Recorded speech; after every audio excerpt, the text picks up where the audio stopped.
It's the PHNX Coyotes podcast brought to you by the one and only DraftKings Sportsbook, America's top-rated sportsbook. Download today using code PHNX. Place a $1 bet on any NFL game and win $100 in free bets if either team scores a point. It's just that easy. It's episode 23. Good morning. I'm Leah Merrill here with Craig Morgan. And we have a very special guest this morning. We are going to be bringing in Coyotes General Manager Bill Armstrong. So let's welcome him in. What do you think of that, Bill? That's the best. Isn't it awesome?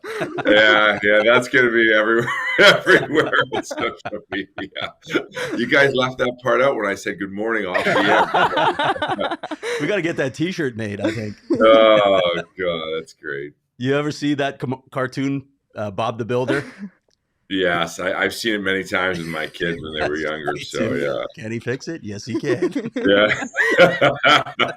That's great. That's a great way to start the morning off. Well, Bill, thanks for doing this in the midst of a crazy schedule. Your schedule is always crazy, but it's the start of the NHL season this week, so I imagine things are ramping up even more.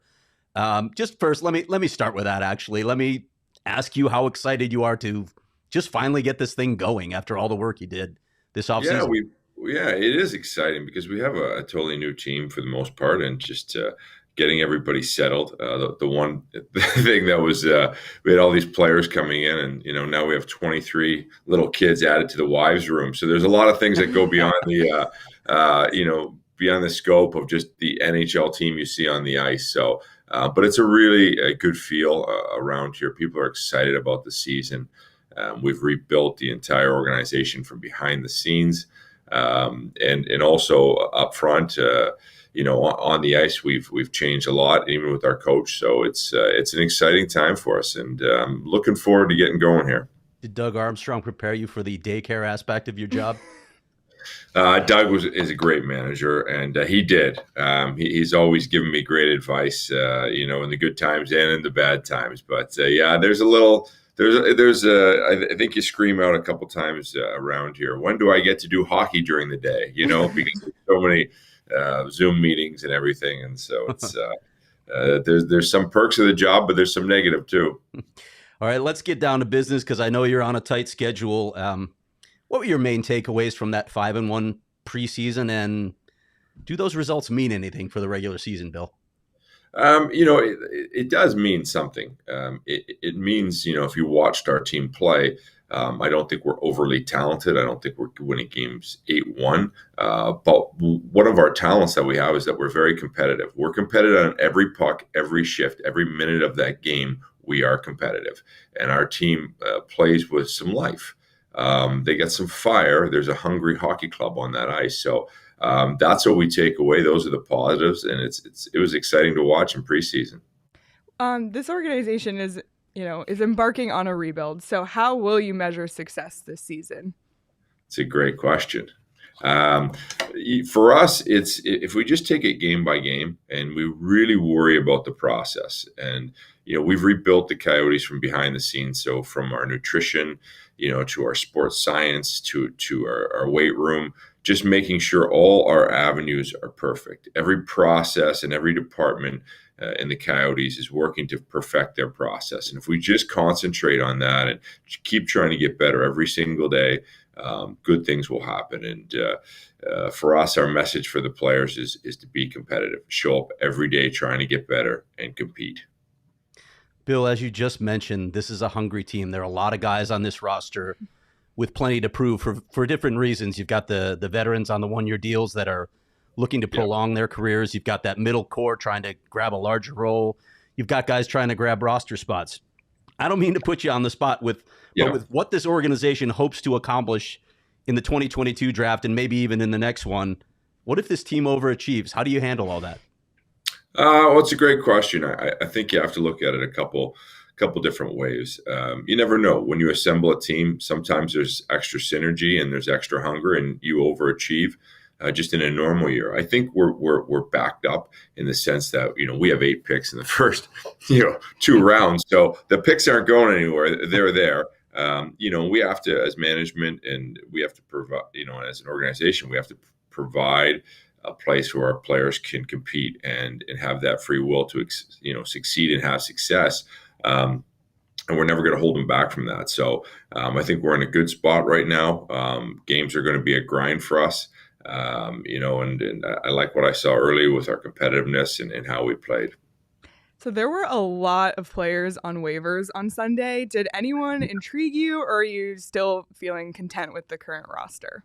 Yeah, waivers are always exciting, to see how they, teams value their players. So but there's only so much room and so much money you can spend. So you really, have to find that the guy that you really like out of there in one of your needs. And sometimes you get in, you're thinking, during the summer, if that guy gets on waivers, we're going to claim him. And then all of a sudden somebody on your team plays really well and steps up and you're like, okay, we don't need him anymore. So you're only allowed so many roster spots. So there's some exciting players, but none were a good fit for us at this point that would make us a better team.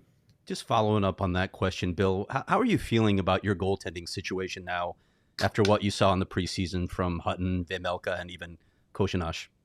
Yeah, really, really good. I thought Vejmelka just came in and just played so solid. He was so big, and the game settled down for him really, really quickly. And that's not easy to do with your European goaltender, but his size and how he plays within our system, he beat Corner out for a spot just by his play. And hats off to him. Hutton came in, a little bit of a slow start in the terms of, just being able to get on the ice. He had an injury during the summer. But I can say he dug in and he worked his butt off to be ready. And he played great hockey. So we're excited about that fact. And I think, in any team, when your goaltending is really good, it gives you a chance to win every night. So we're hoping that they're going to play to that level that we've seen in the preseason. You've got 27 guys left on your roster, at least as of Sunday, which is 4 over the opening day max with the roster deadline fast approaching. Some of that, as you've said in the past, is due to health of guys, but a couple questions related to that. Do you have any better sense of whether Phil Kessel will be ready for the season opener? At this point, he is really trending that he's going to make that opening day game for us. And our first game, I think he's got he's been looking really, really good lately. So we're just in the process of fine tuning that and making sure he's cleared for the doctors, and we'll know in the next couple of days. Okay, a couple other players to ask about. Barrett Hayton and Victor Soderstrom, who have stuck around. Just curious how this has played out, in your opinion, for them in camp, what they've shown you, and if you have any, finality on what you're going to do with them yet. Yeah, unfortunately, Barrett came in. He was in great shape, and you could see the hunger. He went home and trained. I always find as a manager, you find out what your young guys are made of after they go back after their first season, because now they know the standard of the NHL and pro hockey. So he came back. He worked so hard in the summer, improved his skating, his strength. Unfortunately, he got injured, so he never really got a chance yet. And we've got some tough decision to make on him today. But also, Soderstrom has played really, really well. He's come in and, he's earned himself a spot on the roster at this point. And, he's someone that coaches asked him to dig in and, play with some more grit. And he's responded. He's really embraced the system that he's playing. And he looks, at times like he's about 10 years older than he is, just in his maturity with his puck decisions. So the team is opening the season on the road in Columbus. We talked a little bit before we went live just about the amount of travel that the team's going to have this season. You used to be a scout, so you've probably racked up a lot of miles over the years. Do you still enjoy traveling, or do you dread it? Do you have favorite spots that you've been to, cities, restaurants, etc.? There are times when you travel. There's two different travels. Right? Okay. There's the normal one where you're on normal airplanes, and sometimes you get stuck in a middle seat beside someone that didn't smell that well, and the other was sick, and you were traveling back from Europe, and it was just like the longest flight of your life. You know what I mean? You could only get up and walk around the airplane so many times. So those are the dreaded ones. And then some of the travel on those flights mean you could write movies on the connections that you take. We once took a cruise ship to a game. True story. We had to call our ownership and say, listen, the only way to get there is through a cruise ship from Sweden to Latvia. And they trusted us enough, and we sent them some pictures from the cruise ship when we landed. So it is a true story. But yeah, some of the travel that you experience as a scout, like you can't make that up, some of the stuff that happens. So, but when you're traveling with the NHL team, you're on a chartered plane, and it's travel. It's hard because those guys have to play the next day at times. But there is a certain, luxury that when you get on there and they say, "Oh, Mr. Armstrong, here are your salt and vinegar chips and your coffee that you like, and here's your pillow." So it's, I have a lot of leg room, so there's some really good perks to the job. But with us being in the Central, we're going to log a lot of air miles, and we have to manage them well with the player. Recovery these days is so huge. Whether you stay over, whether you get in early, whatever it takes to make sure that there are no excuses. That's what we really want. We want to create an organization off the ice with no excuses. So, we've got nutritionists on the plane. We got guys that, they've got all these suits that go on the players, and pumps up and gets their blood flowing. And we've got it all for them. So we try to make a no excuse organization and get them the best travel and the best food and whatever we can do to put them at their best. We're going to have to get more on the cruise ship anecdote at some point down the road. Have you purchased your Tyson Nash neck pillow yet for the flights? Or? No. I see he didn't get to travel last year, but I'm looking forward to seeing that. It's a sight. Yeah, he'll walk on with the flight with it. So, speaking of scouting, with 8 draft picks, as you mentioned, already slated for the first 2 rounds of the 2022 NHL draft, how does that alter the approach and the opportunity for your scouting staff, knowing what's already in place for them? Well, if you're a scout, you normally, you have excitement that you're back in the rinks and you're looking for some players, but you don't really understand where, how many picks you're going to have in those rounds, and where is that going to occur. For us, our scouts that are walking into the rink right now, they know. They're like, listen, we got 3 picks in the first round. So they're like, this guy's going to go in this part of the round. There's an excitement for us. And we've been able to be dialed in already on the scouting events that have happened. So we have an advantage that comes with knowing that you've got that amount of picks. And, with our coverage, we've got a lot of different options with our coverage. We got 2 head guys, but then also we've got guys that are, can go in there and do some cross-checking. The Larry Plows of the world that have been involved in scouting for over 30 years, and Alan Heppel was a head scout for Colorado. So we've got some options to make the coverage because of the amount of picks that we have in the important rounds. We've got enough scouts to cover the amount of picks we have. I know that was a concerted effort for you when you came in to beef up this scouting staff. You really put a lot of resources into that with, as you've mentioned, the support of the organization. Yeah. Was that simply, you had been in that arena for so long, you understood the importance, or did you also take a look at the Coyotes' history? Did those 2 things come together when you assessed what this organization needed? Yeah, it's really interesting. Most of the teams that fail on the rebuild, or they fail, and the GM gets ousted and they start again, is because of scouting. So I've seen that firsthand from being on the just out in the field and working, alongside with teams that just didn't have great scouts, and they wondered why that had happened. The investment for me has always been about the scouts. It's the first thing that I did when I took the job. I reached out and figured out a way that we could grab 2 great head scouts, So for me, that was the first part, and they've done a great job in building out the staff. And I feel a great comfort because when you're there as a GM, you can help guide. And that's what I learned when I worked with Doug Armstrong. But the biggest thing is it's their call for the most part. They're on the road studying the players. So I'm happy that we have the picks this year. We've had our staff together for a full year last year, so it gives us a chance to get our synergy and get used to everybody. And now we've got a great chance. It's probably, as I always say to the scouting staff, most important draft in the history of the Coyotes. It's so true. Well, Bill, we know that you're super busy, so we thank you so much for joining us this morning, and hopefully we'll be able to connect with you hopefully more than once this season. But best of luck going forward, and best of luck this week in Columbus as well, and Buffalo. Well, thanks very much for having me on. It was a pleasure. All right, Bill, thanks. We'll see you soon. Take care. Bye, guys. Bye. Awesome. So great to connect with Bill and kind of get his point of view going forward. We talk about the rebuild, we talk about everything, but just to hear it from the from the builder himself, Bill the builder himself. Yeah, I'm a huge fan of that graphic. By Yeah. the way. But it's fantastic. listen, and I've talked about this before. When you look at the place the Coyotes are right now, they've tried rebuilds in the past. They've abandoned ship sort of midstream, right? They've tried to go down this road, but they haven't stuck with it. It's not enough just to accumulate a few high draft picks. You have to make sure that you're filling in with the depth around them, and you have to make sure that you get those impact players that you think you're going to get. You hope now that with what he's done, it is clear that this is a full rebuild. I mean, they've stripped it down to the studs, and they've accumulated a ton of draft assets as well as getting Dylan Guenther.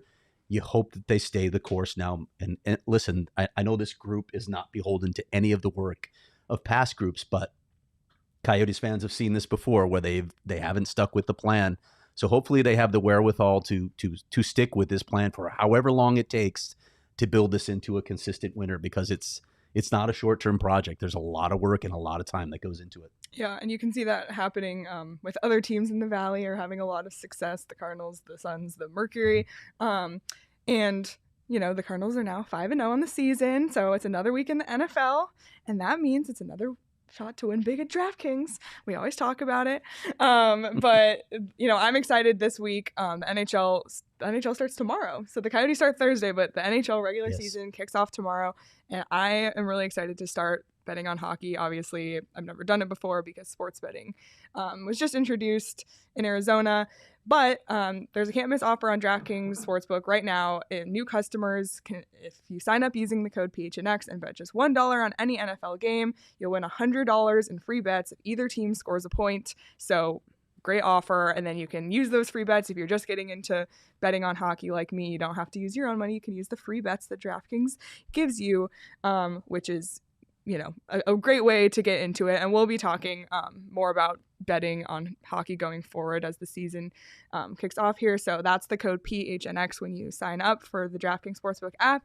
That's 21 and over, Arizona only. Gambling problem? Call 1-800-NEXT-STEP. New customers only. Eligibility restrictions apply. See DraftKings.com/sportsbook for details. Do you want to get it over with now, Craig, or do you want to wait till later? Talk about my reads? Yeah. Oh, well, we should first explain why this is a two-person camera shot. We're missing someone. Yes. PD is not here. PD's on a flight right now. Yes, I think to he's on an Bristol, airplane. Connecticut to work his other gig with ESPN. As you all know, at this point, he's out there. He's going to be doing a lot of help behind the scenes to help their on-air talent analyze the game, break it down from a video standpoint. Of course, PD was an NHL coach, a video coach for 23 years. So he has a lot of experience and expertise to bring to this. So safe travels, PD. He'll be back on the show later this week. But I have to fill in for PD on the Manscaped read today. You're not going to get PD vibe. I'm going to warn you about that right now. But I think we'll hold off, Leah. I think we'll hold off on that. Okay, we'll tease it and we'll just let tease the it, people... and then people can wonder what's coming from me, and we can talk about the story that I have up. Perfect. Yeah, that's a great segue, Craig. Thank you. Craig just posted a story on gophnx.com, which of course you can access if you are a member. And it is looking at the 10 storylines the question storylines, etc., facing the Coyotes as they kick off. 10 more questions. I yeah, come 10 up with more. a lot. Yeah, we had the during the preseason and now this, but there's always questions. We always have questions. And you can check out that story on gophnx.com. Become a member. If you sign up for the yearly membership, you'll get a free shirt. The Coyotes shirts will be restocked this week. We'll have another Coyote shirt coming out soon as well, so keep your eye out for that. You don't have to be a member to buy the shirts, though. Check out the PHNX locker. And members also get weekly deals on merchandise as well. So a lot of perks being a member. Shirt sold well, from what I understand, huh? Yes. Better than all others, from what I understand. That is very true. Okay. That Just is very checking. true. Just checking Yes. if that's still accurate. It still Hope is. you're watching Espo. It still is true. All right. Well, on that note, because the Coyotes start their season Thursday, and I cannot believe those words just came out of my mouth. We're gonna look at those questions and kind of talk about what's ahead for the Coyotes as they embark on a rebuild. Like, I don't even know how to describe what this year. It's a rebuild. It's a full-on rebuild. I mean, it is, but looking at some of the other teams too, we've talked about Buffalo. It's just, don't scare Coyote fans this early talking about the draft lottery. We'll do it in about 10 more minutes. So. That's true. All right. Well, starting off, and we did ask this to Bill, but does the 5-1 preseason mean anything? And he had said that the players show their tenacity on the ice and their the hard work and stuff like that. That's all stuff. That's the stuff that matters. I think less the record, how the games turned out, more so the play of the players and who impressed, who maybe slid down in the rankings of the coaching staff and the GM. Yeah, you're right. The record doesn't mean a thing. As I said in my story, I don't want to diminish what the Coyotes did in the preseason. They played hard. They bought into Andre Tourigny's system. But as we knew going into the preseason, and Bill said it himself at Media Day, this is a hungry team with a lot of guys with a lot to prove. And that's true. I mean, when you look at the different situations, there are a lot of guys who can either prolong their careers or grab a larger role if they perform. Having said that, it's the preseason. We didn't see a lot of actual NHL rosters. As much as this is, people will deny this, but listen, veterans don't give their all in preseason. They just don't. Even Bill, I think, said this at one point when I was talking to him a couple of weeks ago. They don't even expect it. They want to get their reps in. They want to get some conditioning in and make sure that they get through the preseason uninjured. That's basically the goal for the preseason. When you get to the regular season, all of the teams that the Coyotes are going to face, or pretty much all of them, maybe not Buffalo, they're going to bring it. They're going to bring their A game as much as they can. They're going to give effort, maximum effort. And, the Coyotes did that all throughout the preseason. I don't think other teams did. They played, two teams in Anaheim and LA that are not very good anyway. If you're looking at this preseason as hope that the Coyotes are actually going to be a pretty good team in the standings, I think that's false hope, Leah. That's true. Well, another question that we asked Bill was, what happens if the team does overachieve? And, Bill said it himself, the draft picks are there no matter how the team does. So I think that's important to remember, especially we've talked a lot about how this draft coming up is one of the deepest drafts we've seen in years. So no matter how the cards fall, I mean, obviously you would hope that the Coyotes have the best shot at that first pick or the top three. Mm-hmm. And you do that by failing, in the standings throughout the anybody regular else, season. yes. Yeah, exactly. But that being said, those draft picks will be there no matter what. I thought that was just an interesting point. Yeah, and it's also, listen, he's not going to come out and say, yeah, we want to finish dead last in the league. He can't. Yeah. No GM can say that. It's bad for business. But the bottom line is you need difference makers when you draft.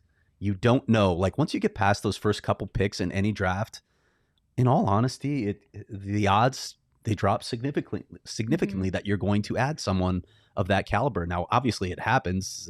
The NHL draft is littered with guys who have been impact players, but they were taken lower than 1, 2, or 3. The Coyotes have invested a lot in their scouting department, so you hope that they can find those guys in those later picks. But listen, everybody wants Shane Wright or Connor Bedard if they get that opportunity. Yeah. Those are the guys that can truly make a difference, especially, when you read all the analysis of Connor Bedard, that's a generational center. There's nobody that's going to be in this mix for the top pick in the draft that doesn't want Connor Bedard and we'll be okay if we draft 6th. It's, you can't say it as a GM, but there's a reason you're doing what you're doing. But again, the odds, even if you finish with the worst record overall, they're still slim of getting that number 1 pick. So hopefully for the Coyotes' sake, for the Coyotes fans' sake, they can actually have some lottery luck for a change. That's true. And the NHL did change its lottery rules this year. So if you finish dead last, you won't pick outside of the top 3, which, like we've mentioned, that's the place that you really want to have the best odds to get that first overall pick. Yep. Hopefully the Coyotes draft luck or the lottery luck will change. On that note, we talked about lots of other teams in the mix. We've already mentioned Buffalo. Who else do you see competing for last? Well, this road trip is a funny preview of what we're going to see, because I think Columbus is going to be in that mix too. And this road trip is Columbus and Buffalo, but then they're the usual suspects. As I said the last show, always Ottawa. Ottawa's going to be in the mix. So I think I agree with Petey there's some talent on that roster, so I think that they could be a little better than people expect. You look at a team like Anaheim, are they going to take the next step with guys like Zegras and Drysdale in the lineup? I do think they have a little more established talent than the Coyotes, so I kind of expect them to finish above them. And then I don't know what Detroit's going to do yet. I still think that they're near the bottom of the standing. So those are the teams that you look at. And again, when you look at the lottery odds, even if you finish with the worst record, it's tough. It's tough to get the top overall pick. And even number 3, Leah, as you just mentioned, the Coyotes have picked third twice, and their picks were Kyle Turris and Dylan Strome. Neither one of those guys panned out. So ideally, you get one. You hope you at least get 2. They've never even picked in the top 2 in their history. That's crazy. And Seattle picked in second in their Right. first every year. Here we are. So that's Here we just go. rude. It is. It's crazy. All right. Well, we also asked Bill about if we expect to see Phil Kessel in the opening lineup on opening night, and he said it's trending in that direction. What will become of Phil Kessel's Ironman streak? He's one of the few who, along with Keith Yandel, I think, is the other active players with the Ironman streak. But we've talked a lot about Phil Kessel and what role he's going to play this season, if he'll, where he'll end up, how things will go for him. What do you think with this Ironman streak? Is there a chance that it ends this season? Well, I mean, there's always a chance if you suffer a significant injury, and I think those chances probably increase as you get older. But Phil has been remarkably durable. He has played through some injuries, maybe sometimes when he shouldn't have, and that's the problem with these streaks, right? You end up in the lineup sometimes when maybe you shouldn't be out there, and it's not what's best for the team. And I asked Andre Tourigny about this the other day, how he was going to approach this, and he said he's going to do what's best for the Coyotes. I think every coach will say that, but when you get to that moment where you have to tell Phil Kessel, yeah, you're going to be a healthy scratch tonight, that's a really tough conversation for a guy who's played 900 consecutive games and is chasing a record, albeit a record that I feel like he's going to be chasing it forever because Keith Yandel's still playing as well. So unless Yandel gets hurt, and maybe Patrick Marleau actually signs and comes back and plays himself, I don't know. He's still a free agent, but Phil's only in 5th right now. He's got a ways to go, and he's got at least one guy still playing ahead of him. It's a tough situation for a coach to manage. How do you step in and say, yeah, your streak's over because we're not going to put you, especially for a guy like that who's won a couple cups. He is popular with the younger players on the roster. That would be a tough message to deliver. As far as the streak itself, if Yandel gets hurt for some reason, and I'm not wishing it on a former Coyote and a popular one at that, Kessel could potentially set the record and pass Doug Jarvis. I think he's 64 games behind him, but if that happens, Leah, I'd be really surprised if it happens in a Coyotes I was going to sweater. say, that's what you said in He your wants to be story. traded to a contender. I think the Coyotes want to honor that wish. It's just a matter of finding a suitable trading partner and a suitable package to trade him. Definitely. We've talked about Coach Tourigny coming in.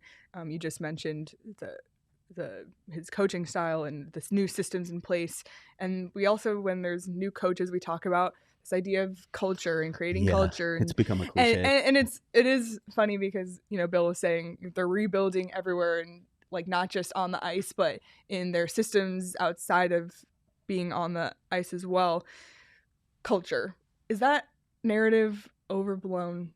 I think it is. I mean, every coach that comes in, every GM that comes in says they want to establish a culture. And again, as I said in my story, I'm not saying it's not important. It's critical to success. You have to have buy-in from your players to what the coach is preaching, to what the organization is preaching, if you're going to have success on the ice. But, like I said, we hear it all the time. And then when you look at the Coyotes' particular situation, they have 3 guys signed long term: Clayton Keller, Nick Schmaltz, and Jacob Chikrin, maybe Victor Soderstrom if he makes the roster this year. I'm just talking about the NHL roster right now. You've got 3 guys signed beyond, 3 years out, right?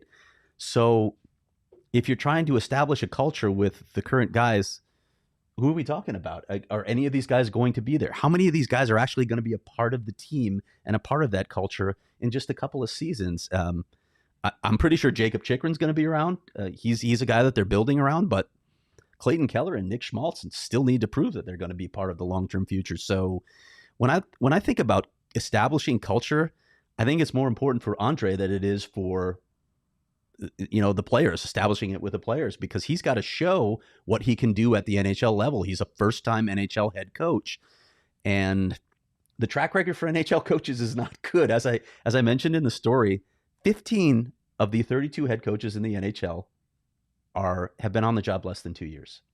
That shows you how volatile this industry is. You got to prove it, and you have to prove it quickly, or you'll be moving on to the next thing. So my question is this: we know we've spent weeks talking about we know the Coyotes are not a playoff team this year.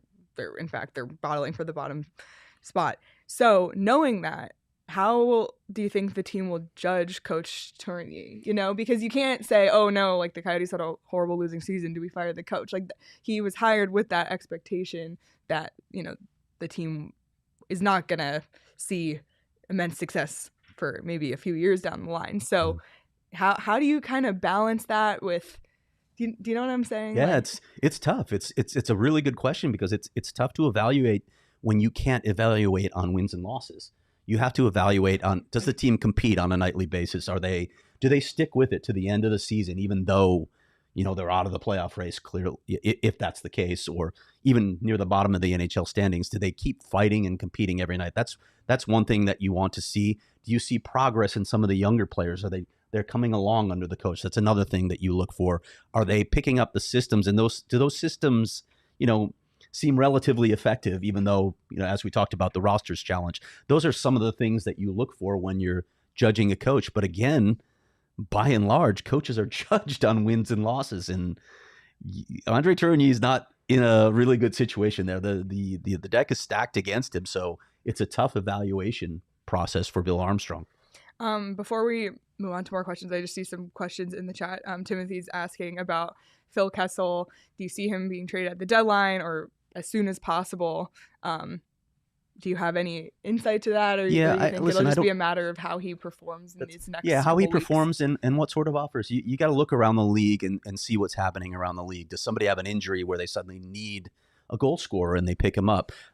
Did somebody misjudge what they had in camp and they find they need more scoring and want to add Phil Kessel? Or do we get to the trade deadline? Any of those things I think are possible, and you're right. A lot of this is incumbent on Phil Kessel to perform. It's going to be tougher for him to perform on this team, too. He needs someone to get him the puck. He needs opportunities. It's going to be tougher to score 20 goals this season than it was last season, in my opinion. But so in many ways, he'll drive it as well. But I think there are a lot of scenarios, so you can't really say. I just think there's a will on both sides. He wants to go somewhere where he can contend for a cup, and the Coyotes want to honor that wish. For sure. So we'll definitely keep an eye on that one, that storyline going forward. You mentioned Jacob Chychrun being a part of this Coyotes future. If he is the only person that we are sure is part of the Coyotes future, do you think that Jacob Chychrun will suffer the same lack of exposure fate that befell Oliver Ekman-Larsson? Felt like it last year, didn't it? He finished 10th in Norris Trophy voting when he led the league in scoring by defensemen on a team that was goal challenged. I mentioned this in the story, but I just read a piece in Bleacher Report where they listed the top 10 offensive defensemen. He wasn't on that list, and he wasn't on the honorable mention list of 10. So now you're telling me Jacob Chychrun is not one of the 20 best offensive defensemen in the league? That's crazy to me. Again, he led the league in goals. He was 10th in points. He's playing on a team that has trouble scoring. I don't know how you leave him off that list, but he's battling the same thing that Oliver Ekman-Larsson battled when he had that incredible season where he had 55 points, 21 goals. He was third in the league in points, and yet he finished 9th in Norris Trophy voting. I thought he should have won the Norris Trophy that year. It's just crazy to me what happens in this market, because it's a smaller market. It's out west where the games are on late, and the Coyotes haven't had a lot of success. So I think all of that works against players like Jacob Chychrun and Oliver Ekman-Larsson. You have to wonder if it's going to work against Jacob Chychrun too, and what the Coyotes can do from a PR standpoint to combat it. So you're someone who votes in the NHL awards. So are you saying that the people who are voting, maybe if they're on the East Coast, aren't doing their due diligence? I don't want to throw everybody under the bus. I think a lot of people put a lot of time into it, but I do think that I see some surprises when I look at the voting on a year-to-year basis. I don't think everybody's giving the requisite attention to it that they should, and that's disappointing because you can't have those sorts of oversights, in my opinion. Now, listen, there are people out there who just disagree with my opinion too on Jacob Chychrun. I talked to some people who didn't think he was a finalist last year or should have been even in the top 5. I disagree with him. And listen, scoring goals is really hard in the NHL. And again, he led the league in goals by a defenseman. That should count for something. For sure. We also talk about travel. What was that you said that 3 or 4? There it was. 4 teams in the Coyotes division in the Central are a 3+ hour flight away. Those are your division games. That's what they have to go through. And one of those is Winnipeg, where, as I mentioned, you got to go through customs and Bill mentioned, and you've got the COVID protocols crossing the border into Canada. That's a division opponent where you have to deal with that. The 2 other cities are 2+ hours away, and then you've got Colorado. It's when I look at this realignment again, I think I write a realignment story every year suggesting what the NHL should do, and of course, nobody's listening to me. And it's not like it seems like they don't care about the Coyotes. They feel like the redheaded stepchild. I know they've been on revenue sharing for a long time. Maybe the Board of Governors isn't too fond of the Coyotes for that reason. But if you're trying to help a team succeed, why do you stick them in the Central Division where you have to cross over a couple of time zones, fly 3+ hours to play your division games? It's nuts. I don't see any logical reason for it. I think there are better options. I don't think the NHL has even considered those options. So I guess I'll just, like I said, I'll keep spitting into the wind. But for the short term, at least, Leah, this works in the Coyotes' favor for what they're trying to do. They're in a rugged division where it's going to be really hard to win. And then you throw the travel on top of it. It's going to make it really tough on them. That's funny. It's like it works in their favor. It's going to be really hard on them. It works in their favor for the future. So maybe they'll realign after 2 more years. It was interesting. I think on the East Coast, Carolina is not in the Atlantic divisions, and Detroit is. Yeah, it's just a little screwy. There's so many teams out there. I know. It's just. But when you look at their bizarre. Travel, it's so much easier in the East than it is in the West. I know. You regularly, the teams that travel the most are teams like the Coyotes and the Sharks. They're just, they're in tough locations. But to me, if you're going to do the 8-team divisions, I think there's even a better way to do it than what they're doing right now. I think you could move Calgary and Edmonton. I know they don't want to break up that rivalry. Suddenly the NHL cares about rivalries. They didn't care when they broke up the Red Wings and the Blackhawks, but suddenly the Oilers Flames is sacred and you have to keep those 2 teams in the same division. I don't get it. But you could slide them both to the Central, bring Colorado into the Pacific and keep the Coyotes there. There's a way to do this. But I'd like to see them go to the NFL model where they go to 8 4-team divisions. I've been working on how that would look from a scheduling standpoint. I'll have a story at some point because, of course, like I said, I do this every season. But I would love to see those 4-team divisions, the NFL model. Because you look at the Southwest, you've got Anaheim, LA, Vegas, and the Coyotes in this tiny cluster. It's crazy to me that they're not in the same division. It's so easy to do, and it's so logical, and yet here we are. And if you read Craig's story this morning, you can see word for word his email exchange with Bill Daly on the subject. So check out his story for that. That made me laugh. All right, couple other things as we're just looking ahead. Getting close to that read, aren't we? We are. He's dragging. Looking at you guys behind the camera. You guys just can't wait to see what I've come up with.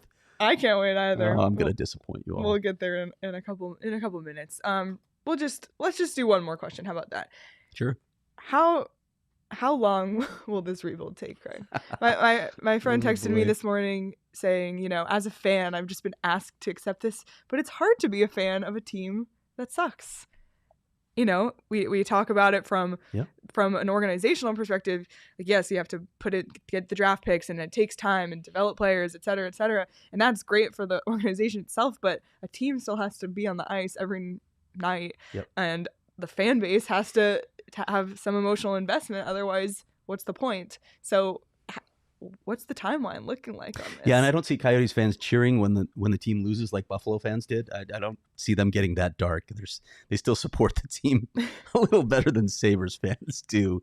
As far as the timeline, though, I mean, how are we factoring all the variables that exist? We just talked about the lottery. If they get the number 1 overall pick one of the next 2 years and land a franchise center, that could speed up the process. If they don't, what does the center position look like and how do they get there? Does Austin Matthews come home in 3 years? Do some other players pan out like Dylan Guenther or Ivan Prosvetov? Does Jacob Chychrun take that next step into being just a perennial Norris Trophy candidate. There's so many variables to consider here. What I do know is this is not a short process. This is not 2 years. You got to wait a little longer. I think ideally for the Coyotes, they would love to be a playoff team on the rise when they move into that new arena, assuming it gets done. But I don't see it happening before then. And sometimes, as Petey talked about in a previous show, it can take a lot longer to build an actual cup contender. It can take 7, 8, 9 years. Coyotes fans do not want to hear that. So hope for some lottery luck, because you need that franchise center to speed up the timeline. And by the way, if we're trying to predict the future, you guys have been asking me this for 2 seasons now. At some point, probably not at the start of the season because we kind of know what's coming, but at some point this spring, I'm going to pay another visit to Mrs. Ritas and see what she has to say about the lottery. So stay tuned. Oh my gosh. Well, let's just hope that the lottery luck falls in our favor this year. We will manifest it now, starting now. If we speak it into manifest it. Okay. Sorry. Really bad segue there. Jacob does not like this at all. That was fantastic. You just go run with it. Oh, you want me to go right into it off of that? You were the one. I was going to talk about DraftKings, but I'd actually rather hear you talk about Manscaped. As I mentioned, Petey is not here, so this is I'm supposed to be. Jacob is staring right into my eyes right now. No pressure. All right, here's my Manscaped read, folks. Support for the PHNX Coyotes podcast is brought to you by our friends at Manscaped. The leaders in male grooming. Their 4th generation performance package absolutely changed the grooming game, along with their refined body wash to round out your hygiene routine. Join the 2 million men worldwide who trust Manscaped for their shower time routine by going to manscaped.com for 20% off plus free shipping by using the code PHNX. Look, everybody, I know you're waiting for the next outrageous read, but I can't top Petey's creativity in this arena. I'm going to speak to the more mature audience out there. For too long, personal hygiene and fine-tooth grooming has been a game at which only women excelled. But the days of expecting a woman to show up primped and pruned while you slip on your basketball shorts, baseball cap, and t-shirt to cover that chest rug and crotch carpet are over. It's not okay. It's not attractive. And worse yet, guys, it kind of smells. I've been using the term manscaping for a long time, but founder Paul Tran made it a brand in 2016. By doing so, he took away the stigma attached to it and the sensitive nature of the topic in more ways than one. Manscaped's 4th generation trimmer features a cutting-edge ceramic blade to reduce grooming accidents thanks to their advanced skin-safe technology. The Lawnmower 4.0, I love that name, has a 7,000 RPM motor, a new multifunction on-off switch that can engage a travel lock, and gives you the ability to turn the 4,000K LED spotlight on and off when needed for a more precise shave. Who does that, right? Oh, and did I mention that the trimmer is waterproof? It's a shower essential. So go get 20% off plus free shipping with the code PHNX at manscaped.com. That's 20% off plus free shipping with the code PHNX at manscaped.com. Keep your whole body, including those private parts, trimmed, fresh, and clean with Manscaped. Wow. That was extremely informative. That was very much like a writer's read. We learned so many features. It was detailed. Well done. I'm very impressed. I don't know. I don't think we should put up a poll to see whose they like better. I think I'll lose to Petey, but there it is. Well done.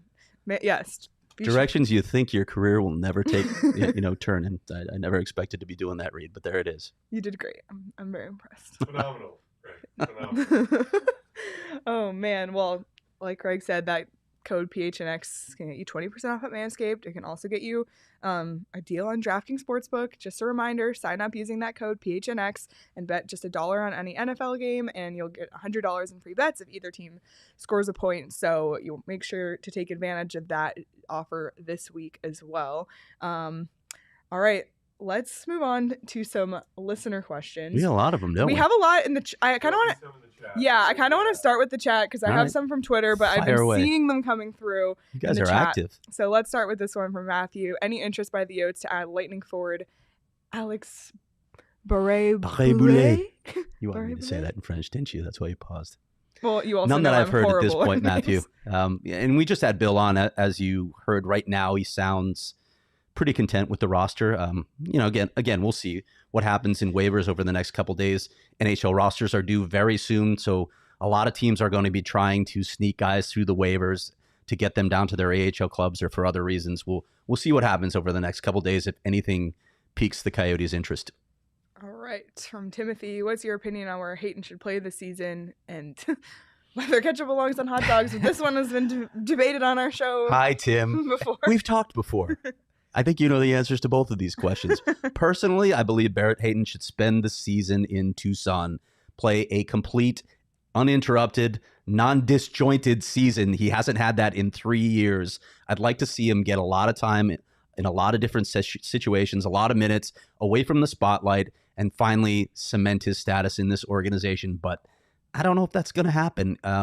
He obviously got hurt after he played really well early in the preseason, so that could impact their decision. But if they feel he's one of their top 4 centers and he's going to get legitimate minutes and time, well, he could be on the NHL roster this season. So we'll see how it plays out.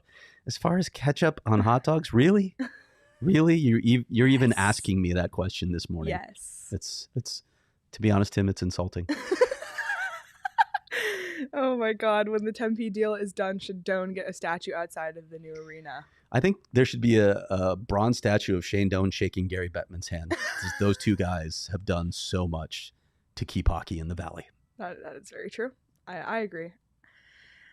How do we convince Tempe and Arizona in general that this team deserves support in an arena, which is predicated on general perception of a winning team, and how does that balance with a long-term rebuild? I encourage you to write your council members in Tempe. Express your opinion. But aside from that, listen, Tempe has said they're going to take some time to assess this proposal. I know y'all are waiting for a story from me on the arena. I am working on it, but there have been some holdups. I will get to it shortly. There's just some things that I want to get done on the story before I publish it. But Tempe said it's going to take its time. I don't know how many months that's going to take. I suspect they're going to make a decision by the end of the calendar year, but we'll see. Who knows? The arena situation has been fluid for the past decade plus. So what's another, shall we say, 2 weeks? Wow. It's a mantra in Coyotes Nation. Oh. They all know what that means. Well, 2 more weeks, right? 2 more weeks. All right. What do you think the plan is with Kyle Capobianco? Good question. We've talked about him too. What's his role? And again, a guy that was injured, so he had a hard time playing through the entire preseason. That probably hurt him a little bit. With what they have on the blue line, though, Leah, I still see Capobianco in this mix unless they claim somebody off waivers, pick up another defenseman. I got to believe he's one of their top 7 guys. I think the better role for him is on their third pair on the left side, because if he's just going to be your number 7 guy who's going to be out of the lineup up in the press box for a lot of games, I don't know that helps his development. Yeah, I hope for his sake that he does crack the roster. He's been in the organization for a long time. So it'd be great to see success. It's great to see, talent drafted and developed and make it to the NHL roster, because frankly, the Coyotes doesn't have a lot of that right now. He's a great, I don't want to call him a kid. I hate it when older guys say, hey, he's a great kid. Young man. He's a great guy, though. He really is. He's really approachable, and obviously I know his uncle as well, Randy Exelby, who owns Behind the Mask. So, yeah, I think a lot of people locally are rooting for Kyle Capobianco. All right, some Twitter questions. We actually got 2 related to the same topic. Both Greg and Marcus on Twitter asked, is there any chance for the Coyotes to be in on Jack Eichel? No. Let me put it that way. No, it's not happening. No interest. Literally no interest. It's not happening.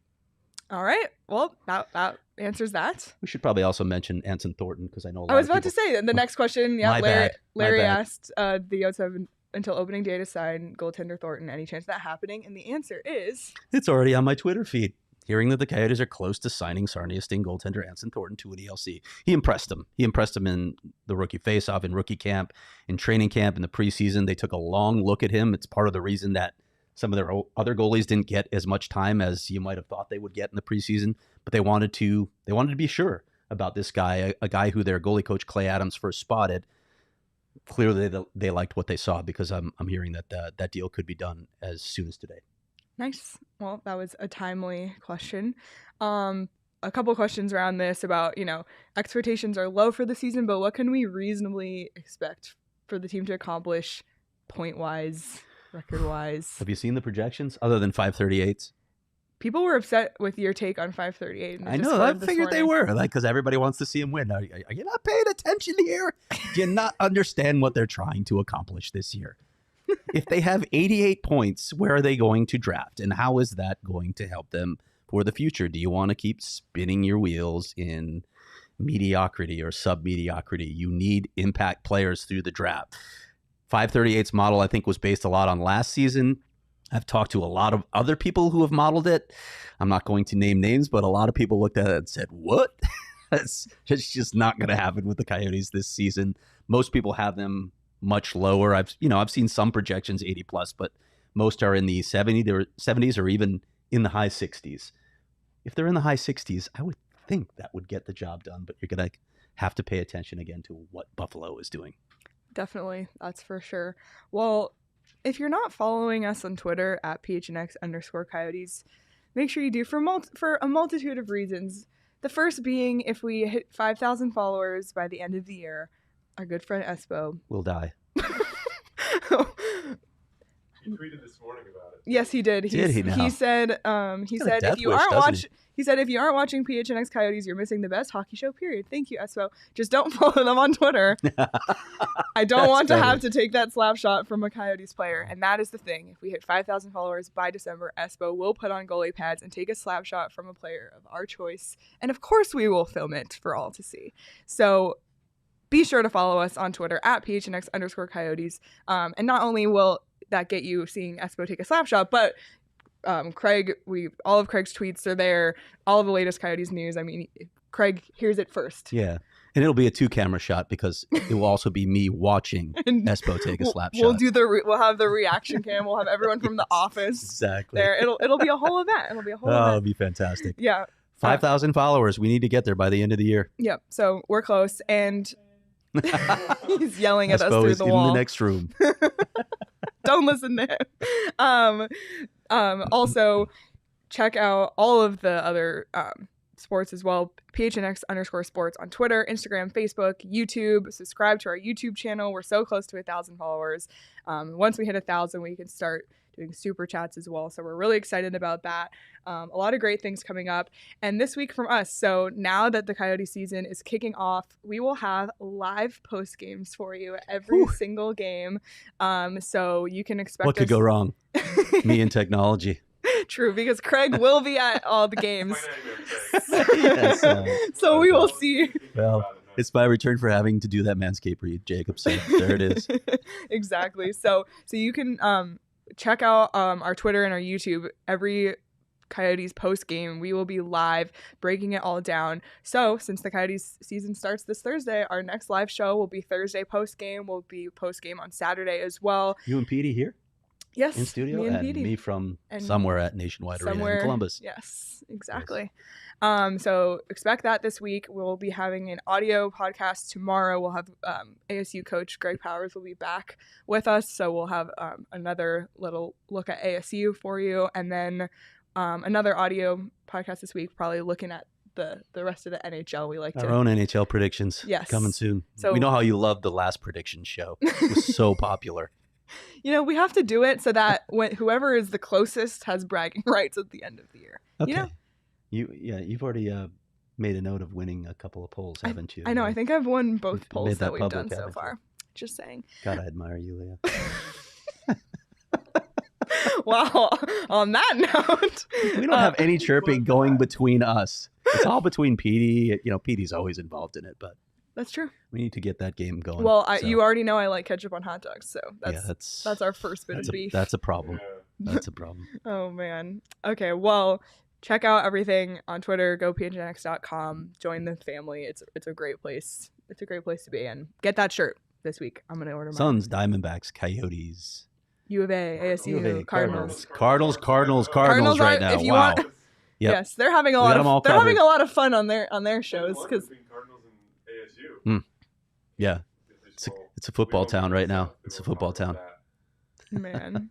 All right. Well, on that note, we'll see you live post the first Coyotes game. We've been talking it up for weeks and weeks, so now it's the time for it all to happen, and we'll see you later this week. Have a great day, everyone.